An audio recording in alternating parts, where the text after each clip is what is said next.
ఈరోజు తెలంగాణ రాష్ట్ర ప్రభుత్వం తరఫున మహాలక్ష్మి ద్వారా 500 రూపాయలకే పేదలకు సిలిండర్ సరఫరా, అదేవిధంగా పేదల ఇంటి అవసరాలను వాళ్ళ ఇంట్లో వెలుగులు నింపాలని 200 యూనిట్ల వరకు గృహజ్యోతి పథకం ద్వారా వాళ్ళ ఇళ్లకు ఉచితంగా కరెంటు ఇవ్వాలన్న నిర్ణయం సెప్టెంబర్ 17, 2023 రాజీవ్ గాంధీ ప్రాంగణం తుక్కుగూడలో శ్రీమతి సోనియా గాంధీ గారు అభయహస్తం పథకాల ద్వారా 6 గ్యారెంటీలను తెలంగాణ రాష్ట్ర ప్రజలకు అంకితం ఇవ్వడం జరిగింది. ఆ రోజు శ్రీమతి సోనియా గాంధీ గారు ఏ విధంగా అయితే తెలంగాణ రాష్ట్రం ఇస్తా అని మాట ఇచ్చి తెలంగాణ రాష్ట్రం ఇచ్చిండ్రో, అదేవిధంగా తెలంగాణ రాష్ట్ర ప్రజలకు 6 గ్యారెంటీలను నేను హామీ ఇస్తున్నా, వాటిని తప్పకుండా అమలు చేసి తీర్తాము అని చెప్పి శ్రీమతి సోనియా గాంధీ గారు తుక్కుగూడలో రాజీవ్ గాంధీ ప్రాంగణంలో తెలంగాణ ప్రజలకు గ్యారెంటీ ఇవ్వడం జరిగింది.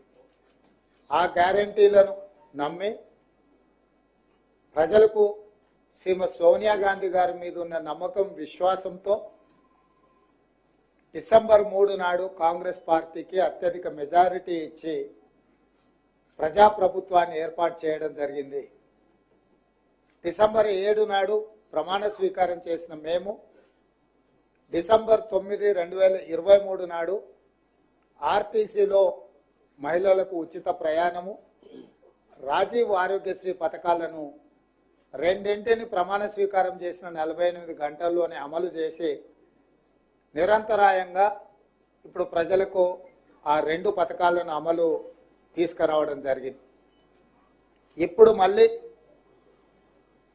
రాష్ట్ర ప్రభుత్వం ఆర్థిక వెసులుబాటును అంచనా వేసుకొని నిజమైన లబ్ధిదారులకి పథకాన్ని అమలు చేయాలన్న ఆలోచనతోటి ప్రజాపాలన పేరు మీద గ్రామ సభలు నిర్వహించి ప్రజల దగ్గరికి వెళ్ళి గ్రామాలలో ఈ పథకాలకు అవసరమైన అర్హుల నుంచి వాళ్ళ నుంచి అప్లికేషన్స్ తీసుకొని వాటిని క్రోడీకరించి అర్హులైన నిజమైన లబ్ధిదారులకు ఈరోజు 200 యూనిట్ల వరకు గృహ అవసరాలకు ఉచిత విద్యుత్తు, అదేవిధంగా 500 రూపాయలకే సిలిండర్ కార్యక్రమాన్ని ఈరోజు లాంఛనంగా ప్రారంభించుకుంటున్నాం. వాస్తవంగా మీకు అందరికి తెలుసు, చేవెళ్లలో ఈ కార్యక్రమాన్ని పెద్ద ఎత్తున 1,00,000 మంది మహిళల సమక్షంలో శ్రీమతి ప్రియాంక గాంధీ గారు కూడా సభకు హాజరయ్యి కార్యక్రమాన్ని ప్రారంభించాలి అని చెప్పి ప్రభుత్వం నిర్ణయించుకున్నది.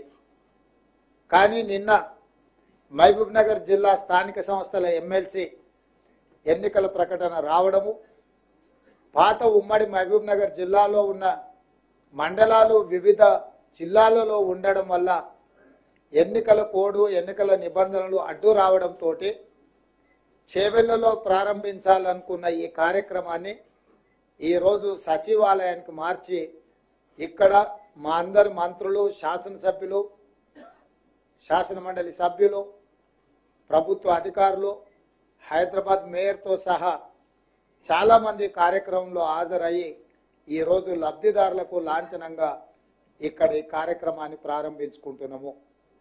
మీకు అందరికీ తెలుసు, కట్టెల పొయ్యితో కష్టాలు పడుతూ కన్నీళ్లు పెడుతున్న ఆడబిడ్డల కోసం దీపం పథకం ద్వారా కష్టాలు తీరవడానికి ఆనాడు శ్రీమతి సోనియా గాంధీ గారే పేదలకు గ్యాస్ స్టవ్ సిలిండర్ ఇవ్వాలన్న ఒక గొప్ప పథకాన్ని ఆ రోజు యూపీఏ ప్రభుత్వం తీసుకొచ్చింది. ఆనాడు సిలిండర్, గ్యాస్ పొయ్యి సిలిండర్ ధర 400 రూపాయలకే మహిళలకు అందుబాటులోకి తీసుకొచ్చి పేదల కష్టాలు తీరవాలని ప్రయత్నం చేసింది. కాంగ్రెస్ పార్టీ తర్వాత అధికారంలోకి వచ్చిన భారతీయ జనతా పార్టీ, నరేంద్ర మోడీ గారు దాదాపుగా సిలిండర్ ధరను 1,200 రూపాయలకు తీసుకెళ్లడం జరిగింది.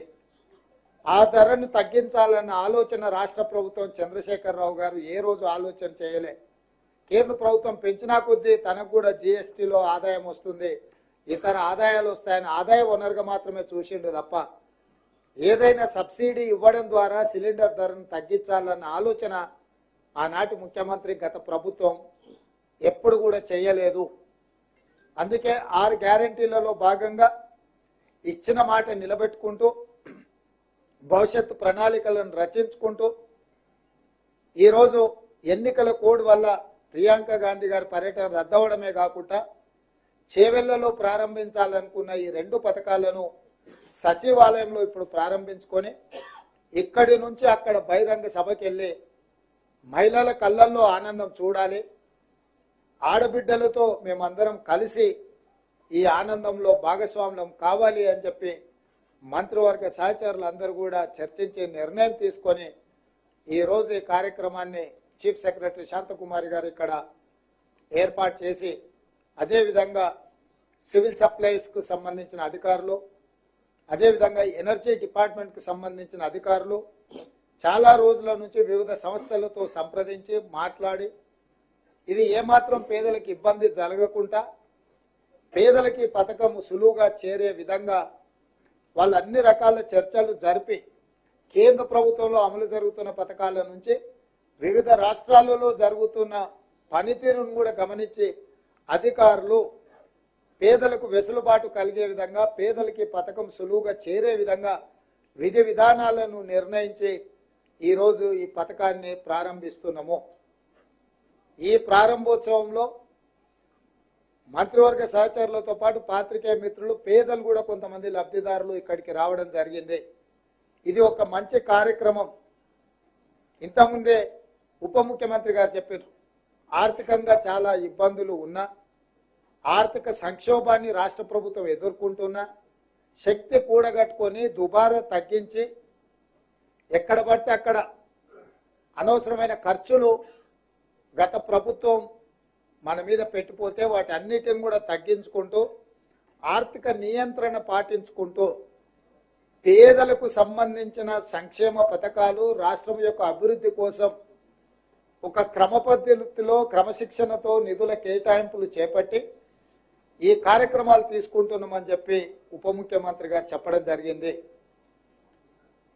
నేను కూడా రాష్ట్ర ప్రజలకు మీడియా మిత్రుల ద్వారా ఒక మాట చెప్పదలుచుకున్నాను. మా ప్రభుత్వం నిబద్ధతతో ఉన్నది. ఆర్థిక నియంత్రణ పాటించుకుంటూ ఎన్నికల్లో ఇచ్చిన 6 గ్యారెంటీలను తూచా తప్పకుండా 100% అమలు చేయడానికి కట్టుబడి ఉన్నది. ఎవరు ఎన్ని తప్పుడు ప్రచారాలు చేసినా ఎవరు ఎలాంటి మాటలు మాట్లాడినా పిల్లి శాపనార్థాలకు ఉట్టి తెగిపడదు అన్నట్టుగా తండ్రి కొడుకులు కానీ మామ అల్లుడు కానీ ఇది జరగకపోతే బాగుండు, అది ఇవ్వకపోతే బాగుండు, ఇట్లాంటి ఆలోచనతో ఎన్నో రకాల ప్రయత్నాలు చేస్తున్నారు, ప్రచారాలు చేస్తున్నారు. ప్రజలు ఎవ్వరు కూడా వాళ్ళని నమ్మడం లేదు, విశ్వసించడం లేదు. అందుకే ఈరోజు వాళ్ళు రకరకాల తప్పుడు ప్రచారాలు చేసే ప్రయత్నం చేస్తున్నారు. ఏది ఏమైనా శ్రీమతి సోనియా గాంధీ గారు మాట ఇచ్చిండ్రు అంటే మాట తప్పని మడమ తిప్పని నాయకురాలు శ్రీమతి సోనియా గాంధీ గారు. వారు ఏదైనా మాట ఇచ్చిండ్రంటే అది శిలాశాసనం. ఆ శిలాశాసనాన్ని చరిత్రలో సువర్ణ అక్షరాలతో లిఖించదగే విధంగా మా ప్రభుత్వం అమలు చేసి తీరుతుంది. సోనియా గాంధీ గారు ఇచ్చిన మాట ఏది కూడా ఈ రాష్ట్ర ప్రభుత్వం అమలు చేయకుండా ఊరుకోదు. తప్పకుండా శ్రీమతి సోనియా గాంధీ గారి మాట నిలబెట్టి వారి గౌరవం పెంచే విధంగా ఈరోజు దేశంలోనే తెలంగాణ మోడల్, తెలంగాణ నమూనా ప్రభుత్వాన్ని మేము ఇస్తాము అని చెప్పి కాంగ్రెస్ పార్టీ గొప్పగా చెప్పుకునే విధంగా తెలంగాణ రాష్ట్రంలో సంక్షేమ పథకాలను అమలు చేసుకుంటూ రాష్ట్రాన్ని అభివృద్ధి పదం వైపు నడిపించే బాధ్యత మేము తీసుకుంటున్నాము. ఈ కార్యక్రమంలో మీడియా మిత్రులను కూడా కలిసి రావాల్సిందిగా, సహకరించాల్సిందిగా ఈ సందర్భంగా మీకు అందరికీ నేను విజ్ఞప్తి చేస్తున్నా.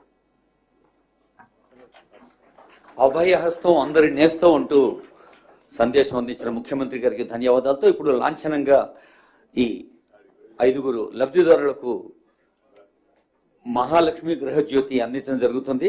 లబ్ధిదారుని వేదికపైకి ఆహ్వానిస్తున్నాను. మహిళా ఎమ్మెల్యేలందరినీ ముందుకు రమ్మ, మంత్రులు మహిళా మంత్రివర్యులు, మహిళా ఎమ్మెల్యే ఎమ్మెల్యేలు ముందుకు రావాల్సిందిగా రిక్వెస్ట్ చేస్తున్నాం. మహిళలందరూ, సోదరిమణులందరూ, మేయర్ గారు, రోషమ్మ గారు, ఆ తర్వాత రెండమ్మ. ఇప్పుడు ఒక రిఫిల్, అలాగే ఆ gas bill. I request CS గారు టు ఆల్సో జాయిన్. సార్ ముందుకు రండి సార్. బాబు కార్డులు వేస్తున్నాము. అది ఒకప్పుడు మన పల్లెల్లో గ్యాసు బండ అంటారు. అది గ్యాసు బండ కాదు, తెలంగాణ ప్రభుత్వపు అండ అని నిరూపిస్తుంది వేదిక. రోషమ్మ, ఆ తర్వాత స్వప్న. స్వప్న